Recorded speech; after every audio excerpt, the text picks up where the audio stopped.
10वी गणित बोर्ड एग्जाममध्ये जर तुम्हाला आउट ऑफ मार्क्स पडायचे असतील तर या चॅनलवर दररोज माझ्यासोबत राहा। दररोज एक एडिटेड व्हिडिओ मी अपलोड करत आहे, तर तो बघत चला। खूप महत्त्वाचे उदाहरण आहे आणि आज आपण घेतोय निर्देशक भूमिती नावाचं आपलं प्रकरण, सराव संच 5.1 मधला पहिला जो प्रश्न आहे तर तो पूर्ण मी काल कंप्लीट केलेला आहे आणि आज आपण सराव संच 5.1 जो आहे आपला 10वी निर्देशक भूमिती मधला आपलं चॅप्टर जे आहे 5 नंबरचं, तर त्यातील हा सराव संच दुसरा प्रश्न आहे आणि हा कसा सोडवायचा, हे बिंदू एकरेषीय कसे दाखवायचे, तर ते आज आपण या व्हिडिओमध्ये बघणार आहोत। चला सुरू करूया। चला बघा, सर्वात अगोदर तर आपल्याला जे 3 बिंदू दिलेले असतात तर प्रत्येक 2 बिंदू मधलं अंतर काढायचं। म्हणजे आपल्याला काय करायचं, तर हे तिन्ही बिंदू एकरेषीय आहेत का तर हे शोधायचं। आता हे 3 बिंदू एकरेषीय आहेत का तर नेमकं कसं शोधता येईल, तर या 2 बिंदू मधील अंतर काढा, या 2 बिंदू मधील अंतर काढा, परत पहिल्या आणि शेवटच्या बिंदू मधलं अंतर काढा आणि नंतर मग जे अंतर सगळ्यात जास्त आहे तर ते अंतर एका साईडला लिहायचं आणि राहिलेल्या अंतराची बेरीज करायची। जर अंतर सारखं भरलं, बेरीज जर सारखी भरली समोरच्या अंतरा एवढी, तर ते बिंदू एकरेषीय आहेत आणि जर नाही भरले तर ते बिंदू एकरेषीय नाहीत। खूप सोपं आहे, चला स्टार्ट करूया। बघा, सर्वात अगोदर तर आपल्याला काय करायचं, जो पहिला बिंदू आहे ए नावाचा, पहिलं उदाहरण आपण घेतोय सुरुवातीला। मग आता ए आणि बी हे जे 2 बिंदू आहेत ते सुरुवातीला घ्यायचे, या उदाहरणामधून घ्यायचे आपल्याला ए आणि बी। ए व दुसरा बिंदू कोणता आहे बी, मग आता तो आहे 2,-5। तर आपल्याला काय करायचं आहे, या ठिकाणी x1 नंतर काय तर y1, तर हे तुम्हाला माहिती आहे, कालच्या व्हिडिओमध्ये मी तुम्हाला हे सर्व सांगितलेलं आहे। तुमचा जर तो मिस झाला असेल तर नक्की बघा, डिस्क्रिप्शनमध्ये मी त्याची लिंक देतोय। बघा, x1 ची किंमत 1 आहे कारण पहिला निर्देशक हा 1 आहे कंसामधला। y1 ची किंमत किती आहे -3 आहे, दुसरा निर्देशक म्हणजे y निर्देशक असतो। आता या साईडला बघा, याला म्हणायचं आहे x2 ची किंमत 2 आणि y2 ची किंमत किती -5। खूप सोपं प्रकरण आहे, फक्त लक्ष द्या, बोर्डवर फोकस करा। ओके, आता बघा आपल्याला नंतर काय करायचं नेमकं, तर या दोन्ही बिंदू मधलं अंतर आपण शोधूया। सर्वात अगोदर तर दोन्ही बिंदू मधलं अंतर आपल्याला शोधायचं आहे। मग आता या 2 बिंदू मधील अंतर शोधण्याचं सूत्र AB, या 2 बिंदू मधील अंतर सूत्र आहे वर्गमूळामध्ये x2 - x1 कंसाचा वर्ग, x2 - x1 कंसाचा वर्ग अधिक y2 - y1 कंसाचा वर्ग। हे सूत्र विसरता कामा नये, हे सूत्र अंतर काढण्याचं सूत्र आहे, हे आपलं पाठच झालं पाहिजे या प्रकरणामध्ये। आता बघा, AB या 2 बिंदू मधील अंतर आपण शोधतोय, वर्गमूळाचं चिन्ह देऊया।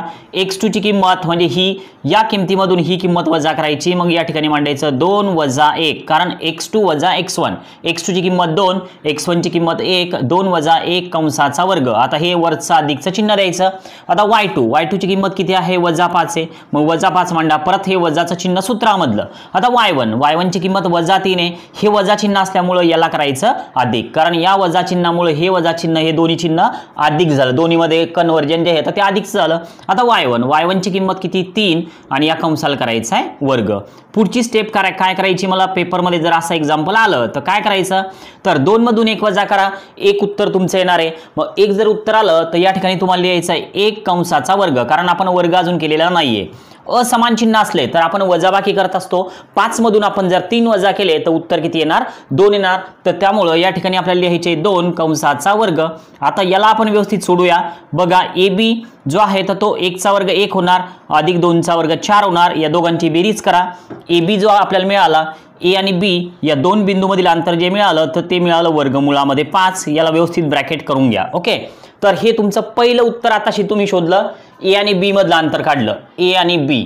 आता काय करूया, बी आणि सी मधलं अंतर काढूया। मग तुम्हाला परत एक शब्द मांडायचा आहे तसेच जे पुढचे 2 बिंदू आहे कोणते, बी आणि सी। मग आता बी बिंदू घेऊया, बी बिंदू काय, त्यामध्ये निर्देशक आहे 2, -5 व सी चा निर्देशक काय आहे -4, 7। परत आपल्याला काय करायचं आहे, x1 y1 x2 y2, कारण परत नवीन बिंदू घेतले आपण।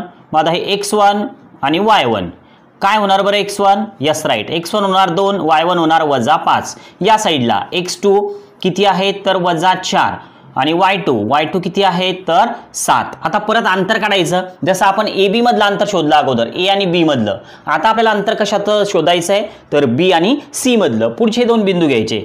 मग आता B आणि C मधलं अंतर परत वर्गमूळाचं चिन्ह करायचं आणि सूत्र हेच कोणतं, x2 - x1 कंसाचा वर्ग अधिक y2 - y1 कंसाचा वर्ग। निर्देशक भूमिती इयत्ता 10वी गणित घेतोय आपण।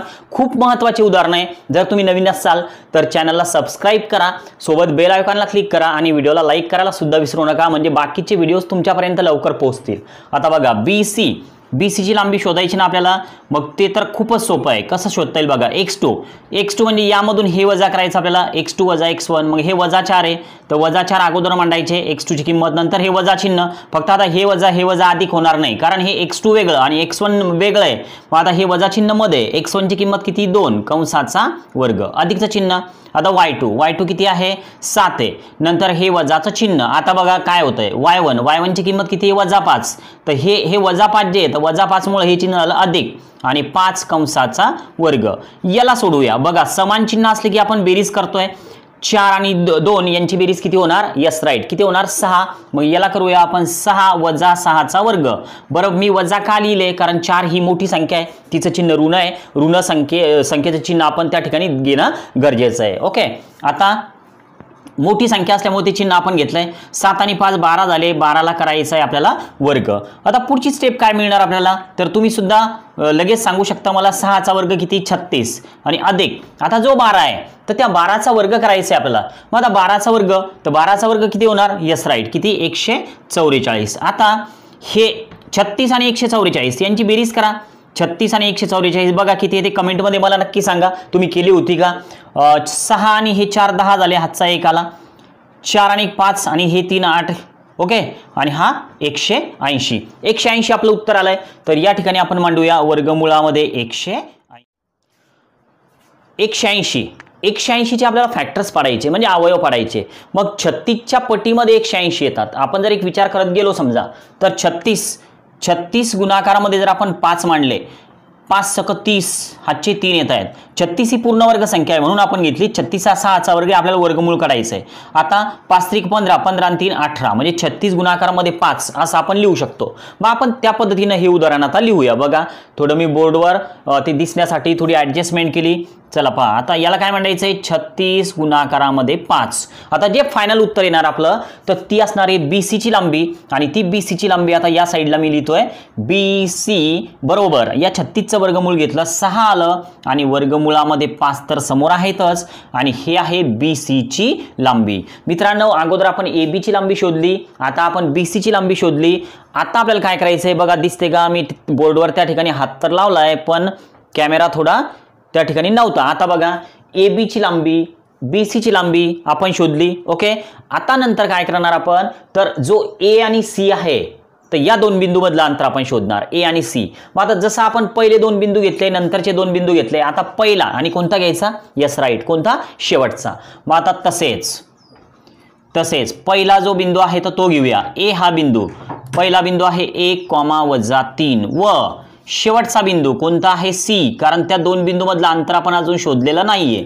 सुरुवातीला आपण शोधलं पहिला, दुसरा आणि तिसरा. आता पहिला आणि शेवटचा. आता x1 परत टाकूया किमती.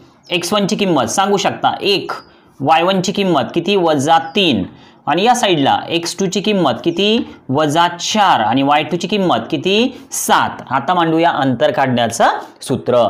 मग आता कोणत्या 2 बिंदू मधील अंतर, तर AC मधलं अंतर. सूत्र कोणतं माहिती आहे तुम्हाला, कोणतं, x2 - x1 कंसाचा वर्ग अधिक y2 - y1 कंसाचा वर्ग. किमती टाकूया. आता किमती टाकल्यानंतर काय मिळणार बघा, x2 ची किंमत पहा, बोर्डवर पाहू शकता तुम्ही.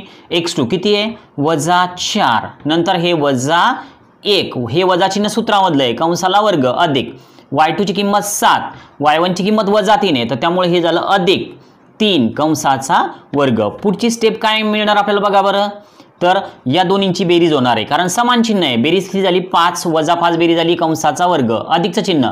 7 आणि 3 किती झाले 10, कंसाला काय करायचं आहे वर्ग.